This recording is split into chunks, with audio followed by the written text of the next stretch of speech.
Olá pessoal, espero que todos estejam bem. Vamos para mais uma aula. Bem pessoal, já sabemos que se existe uma diferença de temperatura, existe um fluxo de calor. E que esse fluxo de calor ele se dá de um ponto de maior temperatura para o de maior temperatura.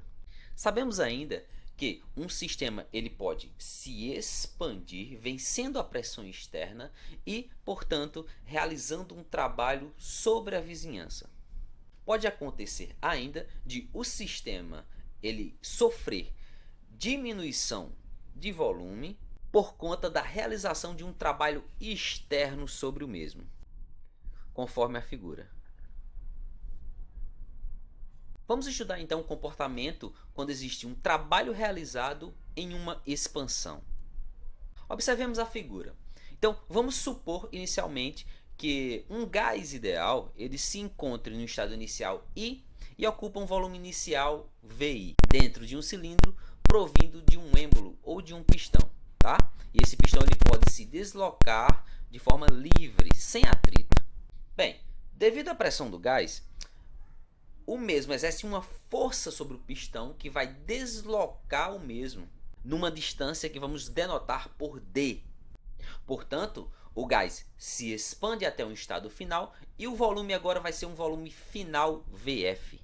E podemos dizer que o gás realizou o trabalho. Observe. Se a pressão do gás permanecer constante, a força também permanecerá constante. E a gente pode calcular o trabalho de uma forma bem fácil. Assim, o trabalho pode ser calculado multiplicando a força em questão pelo deslocamento. Mas, por definição, sabe-se que pressão é força sobre área. Isolando a força, tem-se que a força é igual a pressão vezes a área. Substituindo então a força na equação para o trabalho, encontra essa expressão aqui. Mas observe que o produto A vezes D nada mais é do que o volume representado aqui por essa figura em amarelo. Então, sabemos que o trabalho pode ser calculado multiplicando pressão, área e deslocamento, tá? E sabemos que A vezes D é o volume que a gente pode chamar de volume varrido ou volume deslocado pelo pistão, tá? Sendo igual à variação de volume do gás. Portanto, A vezes D nada mais é do que o ΔV, ou seja, a diferença entre os volumes final e inicial. Portanto, podemos calcular trabalho utilizando a seguinte expressão. Trabalho ou tal, ele é igual a pressão que multiplica a variação de volume, ou volume final menos o volume inicial. É importante salientar que essa expressão só é válida para processos isobáricos. Vamos a um exemplo. Então, suponha que, na figura abaixo, o gás se expandiu exercendo uma pressão constante de 2 atm, desde um volume inicial 200 cm3 até um volume final 500 cm3. Pergunta-se, qual o trabalho realizado pelo gás nesta expansão?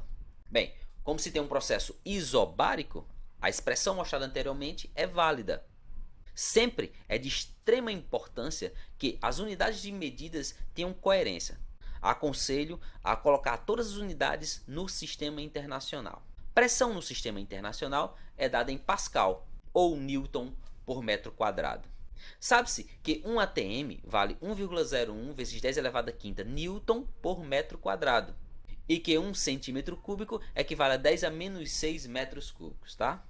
Portanto, o trabalho pode ser calculado utilizando esta expressão, desde que todas as características sejam colocadas no sistema internacional de unidades, ou seja, pressão em Pascal e volume em metro cúbico. Para isso, bastou a gente multiplicar aqui a pressão por esse fator e o volume por este fator aqui. Então, para este exemplo, tem-se um trabalho igual a 60,6 joules. Bem, assim como o calor, o trabalho ele pode assumir sinal positivo ou negativo. Numa expansão, você tem que o volume final é maior que o volume inicial. Então, aquela diferença ΔV ela é positiva. Portanto, neste caso, o trabalho ele vai ser positivo e disse que o sistema realizou o trabalho. Quando ocorre uma compressão do gás, o volume final ele é menor do que o volume inicial, tá? Então, o ΔT, ou a variação de volume, será negativa e, consequentemente, o trabalho também o será. Neste caso, a gente diz que o trabalho ele foi realizado sobre o sistema. Portanto, no exemplo anterior, o gás realizou um trabalho, porque foi positivo, né? E esse trabalho foi igual a 60,6 Joule ao se expandir.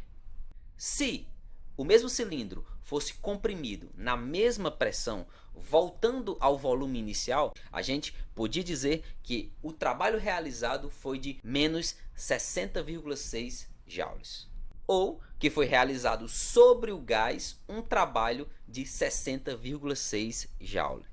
Observe a importância do português aqui. O trabalho ele pode ser realizado pelo gás ou sobre o gás. Isso, numa questão, vai determinar se um trabalho é positivo ou é negativo. Bastante atenção nisso, tá? Bem, de maneira geral, sempre que um sistema aumenta de volume, a gente tem um trabalho positivo. E a gente diz que realiza trabalho. Quando seu volume, então, é reduzido, a gente tem um trabalho negativo. E a gente diz que um trabalho foi realizado sobre o sistema. Expansão, trabalho realizado pelo sistema. Compressão, trabalho realizado sobre o sistema. Em resumo, é basicamente isso daqui, né? Se você tem um processo isobárico, a expressão que é válida para o cálculo do trabalho é esta. Uma conclusão importante é que, para haver trabalho, é necessário haver variação de volume. Portanto, se não tiver variação de volume, não existe trabalho. E, se a variação de volume é maior do que zero, trabalho também o será. Se o volume for menor do que zero, trabalho também será menor do que zero ou negativo. Se o volume for mantido constante, que a gente chama de transformação isovolumétrica ou isocórica, o sistema não realiza trabalho, nem trabalho é realizado sobre o mesmo, tá? Como exemplo, imagine um conjunto cilindro-pistão, como mostrado na figura, só que o pistão ele encontra-se preso através de um pino. Independente aqui da quantidade de calor que eu fornecer a esse sistema, jamais esse pistão irá se movimentar. Lógico, dentro da resistência desse pino aqui. Mas, se eu retirar esse pino, movimento então do pistão é possível, causando a variação de volume e, consequentemente, fornecendo trabalho ao sistema ou realizando trabalho sobre o mesmo. Bem, em resumo, quando se tem um sistema, sabemos que energia pode atravessar a fronteira desse sistema, tá? E a regra básica, ela se encontra nessa figura, tá? Calor que entra no sistema é sempre positivo e que sai é negativo. O trabalho, ele funciona ao contrário. Trabalho que entra no sistema, ou seja, trabalho é realizado sobre o sistema, é sempre negativo, enquanto que trabalho realizado pelo sistema é positivo. Guardem isso. Calor fornecido ao sistema é positivo. Calor retirado do sistema é negativo. Trabalho realizado sobre o sistema é negativo. Trabalho realizado pelo sistema é positivo. Uma conclusão importante que podemos tirar é que, quando se tem uma transformação, tá, e uma substância muda de um estado A para um estado B, se pudermos construir a curva que representa este processo num diagrama pressão-volume, podemos afirmar matematicamente que a área abaixo da curva é numericamente igual ao trabalho realizado ou fornecido durante esse processo. Então, por exemplo, imagine aqui um sistema que sofra uma transformação denotada por 1, mostrada aqui na figura, passando de um estado I inicial para um estado final F, tá? Pede-se então para calcular o trabalho realizado nesse processo de I até F. A conclusão que acabamos de ver é que o trabalho nesse processo é numericamente igual à área abaixo da curva. Então essa área em amarelo representa o trabalho ou a resposta que esse problema está querendo ou está buscando.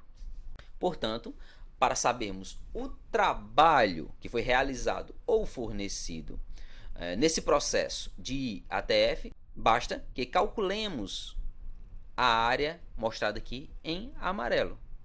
Ah, professor, eu sei que área nunca pode ser negativo, mas o senhor acabou de falar que trabalho pode ser positivo ou negativo. Como é que eu vou assumir? Bem, faça da seguinte forma. Você calcula a área, tá? E atribui o sinal positivo ou negativo no final. De que forma? Observando se o volume aumentou, ou seja, se o sistema sofreu uma expansão, ou se o volume reduziu, ou seja, o sistema sofreu uma compressão. E sabendo que em expansão acontece um trabalho positivo, em compressão um trabalho negativo. Portanto, neste caso aqui, como houve um aumento de volume de 0,1 para 0,3, trata-se de uma expansão, portanto, o trabalho aqui ele será positivo. Por favor, calculem o trabalho nesse processo. Bem, suponha agora que o sistema ele retome de F para I, seguindo a transformação 2 aqui, ó, representado por essa seta vermelha. Pede-se então para calcular o trabalho do sistema nesta transformação. É o mesmo raciocínio. Você sabe que o trabalho para este caso ele é numericamente igual à área abaixo da curva, ou representado aqui por essa figura em amarelo, tá? Lembrando, pessoal, veja que de F para I o volume passa de 0,3 para 0,1, ou seja, houve uma compressão. No final das contas, você vai ter que calcular essa área e você vai ter o valor em módulo do trabalho e atribuir depois um sinal positivo ou negativo. Lembrando que, como se trata de uma compressão, o volume final é menor que o volume inicial, portanto, o trabalho vai ser negativo. Disse que o sistema sofreu trabalho ou recebeu trabalho. Calculem então esta área mostrada na figura. Bem, agora eu pergunto, né? Qual foi o trabalho realizado pelo sistema no ciclo que ele percorreu? Vamos relembrar o que é um ciclo, né? Um ciclo ele acontece quando um sistema num estado I ele sofre uma transformação, passando por infinitos estados e no final ele retoma o estado inicial, tá? Então imagine que isso aconteceu aqui, ó. O sistema estava no estado I, percorreu aqui o caminho 1 até F, depois retornou até I através de 2. Então, disse que o sistema sofreu uma transformação cíclica, tá? Pede-se então o trabalho nesse processo. Então, pessoal, o trabalho nesse caso aqui, ele é numericamente igual à área representada pelo ciclo, aqui mostrado em amarelo, tá? Observe então que você pode calcular essa área da seguinte forma, né? Pegando aquele valor na primeira parte desse exercício, referente ao trabalho ou à área abaixo dessa primeira curva aqui, ó, e subtrair o referente à segunda parte desse exercício, que era justamente a área abaixo dessa curva aqui, ó. Então você teria o todo menos essa área aqui, ó. Sobraria apenas essa região em amarelo, tá? Vamos começar então nosso estudo da primeira lei da termodinâmica, ou a lei da conservação da energia.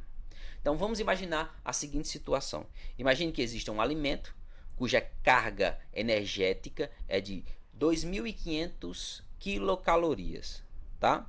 Uma pessoa ingere esse alimento e através de exercícios diários, né, reações químicas, o mesmo consegue eliminar ou queimar 2.300 quilocalorias. Bem, para onde foi as 200 quilocalorias restantes?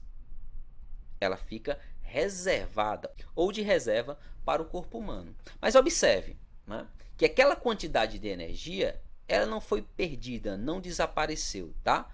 Essa soma ela é constante. Se você tinha antes 2.500 calorias e você queimou 2.300 quilocalorias, aqueles 200 não foram perdidos, nem foram criados, né? Ele ficou lá de reserva, tá? Isso é só uma parte introdutória para a gente falar um pouco da lei da conservação da energia, tá? Que diz que energia não é perdida, ela apenas se transforma. Com o sistema físico é a mesma coisa. Isso é o que a gente chama de conservação da quantidade de energia, chamada também de primeira lei da termodinâmica, tá? Matematicamente, ela é traduzida através desta equação aqui, que relaciona calor, trabalho e uma propriedade muito importante das substâncias e dos corpos, a energia interna. Pensando aí, então, no exemplo anterior, para um gás contido num cilindro, né? Imagine então que eu forneci uma determinada quantidade de calor para esse gás, né? Vencida aí a pressão ou peso desse êmbolo aqui, chega um momento em que esse êmbolo começa a se deslocar a uma distância d, tá? Disse então que o sistema realizou um trabalho, tá? Bem, trabalho e calor nesse caso se relacionam através da equação da primeira lei da termodinâmica, dizendo que calor é igual a trabalho mais a variação da energia interna nesse caso. O que seria então energia interna, né? A energia interna de um corpo ela representa a soma das diversas formas de energia que os átomos e moléculas deste corpo possuem, tá? De modo geral, quando estamos estudando um sistema qualquer, a energia interna deste sistema, que representaremos por U, nada mais é do que a energia total existente em seu interior. Quando o sistema vai de um estado inicial I para um outro estado final, ele geralmente troca energia com a sua parte externa, ou vizinhança. Ou absorve ou libera calor e realiza ou recebe trabalho. Consequentemente, a energia interna ela vai sofrer variações, ela muda, passando de um valor inicial, que a gente vai chamar de UI, para um valor final, que chamaremos de UF. Ou seja, existe um ΔU aí em todo o processo, dado pela diferença UF menos UI, ou U2 menos U1, como você queira estabelecer. Aconselho utilizar os subíndices numéricos, uma vez que trabalharemos com vários estados diferentes, estado 1, 2, 3, 4, 5, 6, 7, enfim, fica mais fácil de organizar. Bem, consideremos então um sistema mostrado na figura, no qual iremos fornecer uma quantidade de calor igual a 100 joules, tá? Bem, esta energia é acrescentada ao interior do sistema e, pela primeira lei, tenderia a provocar um aumento de energia interna igual a 100 joules, tá? Mas supondo que o sistema simultaneamente tenha se expandido, tá? Realizando um trabalho de 30 joules sobre a vizinhança, tá? O que acontece? Este trabalho será feito com a utilização de energia interna do sistema, o qual, portanto, tenderia a decrescer de 30 joules. Assim, se a energia interna tende a aumentar de 100 joules, é um calor que é absorvido a aquecer a substância, tá? E a diminuir de 30 joules por conta do trabalho realizado, é claro que será observada uma variação ΔU, ou variação de energia interna. E esse valor vai ser de 100 joules de calor menos 30 joules de trabalho. Ou seja, teremos aí neste processo uma variação de energia interna de 70 joules. Generalizando ou de forma genérica, se um sistema absorve uma quantidade de calor e realiza um trabalho, a primeira lei da termodinâmica nos permite concluir que sua energia interna sofrerá uma variação que é dada através desta expressão. Bem, esta expressão poderá ser usada mesmo quando o sistema ceder calor para a vizinhança ou o sistema perder calor, mas neste caso deve-se utilizar um calor com sinal negativo, né? Pois a liberação de calor contribui para diminuir a energia interna do sistema. Lembre-se sempre disso. Ainda, quando o trabalho é realizado sobre o sistema, a relação ΔU igual a calor menos trabalho continua válida, devendo se lembrar de usar um trabalho negativo. Lembre-se dessa regrinha básica: calor que entra no sistema é positivo, tende a aquecer ele, tá? Calor que sai do sistema tende a resfriar ele, é negativo. O trabalho é o contrário do calor. Trabalho realizado pelo sistema, ele é positivo, e trabalho realizado sobre o sistema é negativo. E esses sinais devem ser levados em consideração quando se utiliza a equação da primeira lei da termodinâmica. Bem, essas considerações que acabamos de fazer, com base no princípio da conservação da energia, constituem essencialmente a primeira lei da termodinâmica, tá? Expressa matematicamente através desta expressão, que diz que a variação da energia interna é igual a calor menos o trabalho. Considerando outras formas de energia, tá? A primeira lei da termodinâmica, escrita isolando-se a energia interna ou o calor, pode ser expressada matematicamente da seguinte maneira, tá? Bem, a energia total de um sistema ela é a soma da energia interna, energia cinética e energia potencial daquela substância. Na forma diferencial, podemos escrever dE igual a du mais dSc mais dEp. Aplicando então na equação da primeira lei, que é esta daqui, observe, podemos escrever que a quantidade de calor ela é igual à variação da energia interna mais a variação da energia cinética mais a variação da energia potencial, somado à quantidade infinitesimal de trabalho relacionado a este processo, tá? Mas lembre-se que essa equação aqui ela é infinitesimal, ou seja, representa uma parcela em escala microscópica. Quando a gente parte para a forma global ou macroscópica, que é o que interessa para a engenharia, teremos esta expressão. Observe, o que é que temos até agora? Temos uma quantidade de calor, denotada aqui, ó, quantidade de calor 1, 2, tá? Esse 1, 2 aqui representa basicamente a quantidade de calor que é fornecido ou retirado para um sistema quando o mesmo sofre um processo passando do estado 1 para o estado 2, tá? O 2 menos 1 representa a variação da energia interna. EC2 menos EC1 representa a variação da energia cinética. E EP2 menos EP1 representa a variação da energia potencial. Analogamente ao calor, o trabalho 1,2 representa o trabalho fornecido ao sistema ou exercido pelo sistema quando ele sofre um processo mudando de estado 1 para o estado 2, tá? Bem, sabendo que a energia cinética ele é dado por 1/2 da massa vezes a velocidade ao quadrado, tá? E energia potencial é dado pelo produto da massa vezes a aceleração da gravidade vezes uma determinada cota ou altura em relação a um determinado referencial. Isso vem lá da física, tá? Podemos organizar melhor esta equação. Então, apenas substituir a energia cinética por 1/2 da massa vezes velocidade ao quadrado, tá aqui, ó, representada. E a energia potencial pela massa vezes a aceleração da gravidade vezes a cota, representada aqui, ó. Coloquei em evidência os fatores comuns, mg para a energia potencial e a massa e 1/2 para a energia cinética. Obtive de forma organizada essa expressão mais geral para a primeira lei da termodinâmica.